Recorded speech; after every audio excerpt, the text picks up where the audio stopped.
We're going to explain how to convert data between Python, Py, and the user interface UI in PyQt5. This is crucial because your Python code handles the logic, while the PyQt UI displays information and receives user input. Efficient data exchange is key to a responsive and functional application. 1. Signals and slots. PyQt uses a signal slot mechanism for communication. Widgets, buttons, text boxes, etc. emit signals when an event occurs, e.g., a button click. Slots are functions in your Python code that are connected to these signals. When a signal is emitted, the connected slot is automatically executed. For example, a button's clicked signal can be connected to a Python function that updates a label's text. This is the primary way to move data from the UI, user interaction, to your Python code. 2. Accessing widget properties. Your Python code can directly access and modify the properties of widgets. For instance, you can get the text entered in a QLine edit using its text method, or set the text of a QLabel using its setText method. This is how you transfer data from Python to the UI.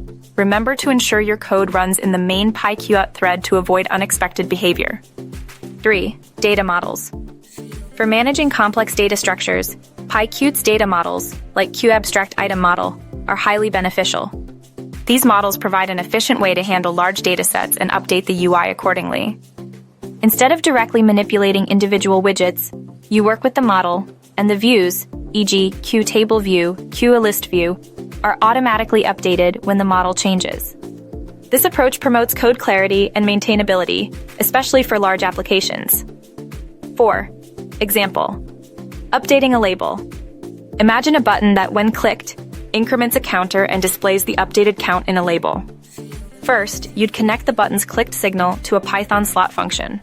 This function would increment a counter variable. Then, this function would use the label's setText method to update the label's text with the new counter value. This demonstrates how a UI action, button click, triggers Python code to update a UI element, label. 5. Example. Getting input. If you have a text input field and a button, you could get the user's input from the text field's textBit method within the slot connected to the button's clicked signal. This would transfer the data from the UI, user input, to your Python code for processing. By understanding these core mechanisms, signals and slots, direct property access, and data models, you effectively manage the flow of data between your PyQt UI and your Python backend, building responsive and powerful applications. Remember always to handle potential errors, especially when dealing with user input.